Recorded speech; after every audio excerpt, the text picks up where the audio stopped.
One of my biggest inspirations is an animator who goes by the name of Domix.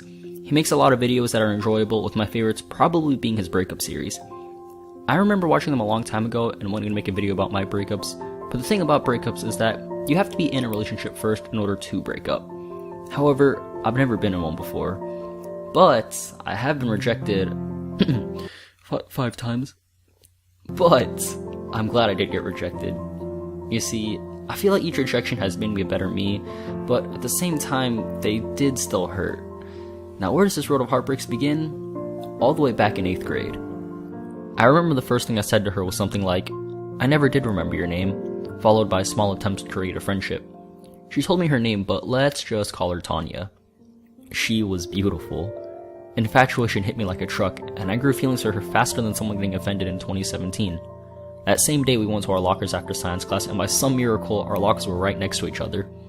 Every day we would see each other at our lockers and have a nice chat about our days, and slowly we became closer and closer until eventually we found out we had feelings for each other.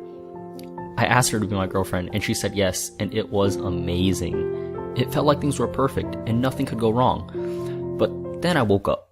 Yeah, that is not how it went down. Our first day went well.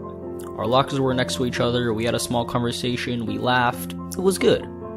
And then this guy comes along. We'll just call him Dick. You see, my locker was next to Tanya's on the left, but on the right, lo and behold, the locker of Dick. Now Dick, he was an okay guy. He was smart and funny, but the name Dick, it fits him pretty well. For the first couple of weeks, things started out nicely.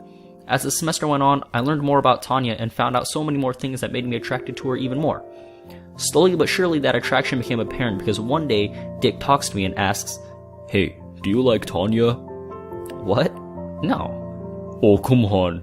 He kept pestering and pestering until it became apparent that he would not stop until he heard what he wanted to hear. "Dude, ask her out." "No." "If you don't ask her out, you're gay." From then on, Dick's mission in life was to embarrass me in front of Tanya and show her how inferior I was to him. He would annoy her so much. I would try to make him stop, but he was stronger than me, smarter than me, and basically better than me at life, so every attempt I made, I would end up embarrassing myself. The last straw for Tanya came when Dick found out her locker combination. Every day he would open her locker whenever she left and just leave it open. Every day he would open the lock and put it back on backwards. Every day I would see Tanya get more and more frustrated until one day, she took all of her things and moved lockers. That was basically the end of it for us. I had 2 classes with her that year, but we weren't close enough of friends for her to start a conversation with me. The year ended with us just being acquaintances, but if I wasn't a little bitch, I probably could have scratched the surface of friendship. Fast forwarding to freshman year of high school, there was a homecoming dance. I had no intention of going until one of my closest friends at the time told me I should go. We bought tickets one day after school, and my friend asked me who I was going to ask to the dance. Wait, what? Ask someone to go to the dance with me? Ha! Fuck. The only girl that came to my mind was Tanya. But could I really do it? I'd never asked anyone to anything before. This was all foreign to me. The thought of getting closer with Tanya filled my head, and I really wanted to ask her, but just because you want to do something, it doesn't necessarily make it easier. By some miracle, we see her that day. It's after school, and there's almost no one on campus. Prior to this, we had one conversation that semester during a lunch break where I said hi and she waved back and walked away. That counts as a conversation, right? Yeah. Anyway, me and my friend see her walking and I take 2 steps and freeze. I was terrified. She walked away and I watched her get smaller and smaller until she turned the corner and I couldn't see her at all. We chase after her and see her, so I try again. This time, I took 3 steps and froze. She walked away again, and by this time, I'm sure she knew something was going to happen. We chase after her, and my friend senses my fear, so he tries to hype me up. "Come on, man, just think about it if she says yes. You guys will start to go out, you guys will have sex. Come on, man, you can do it." 3rd attempt. We see her, and she's approximately 5 feet from our school swimming pool. If she enters, I can't go in, and there goes my chance. I knew I would never get another chance like this, so I Usain Bolt it and catch her just before she enters.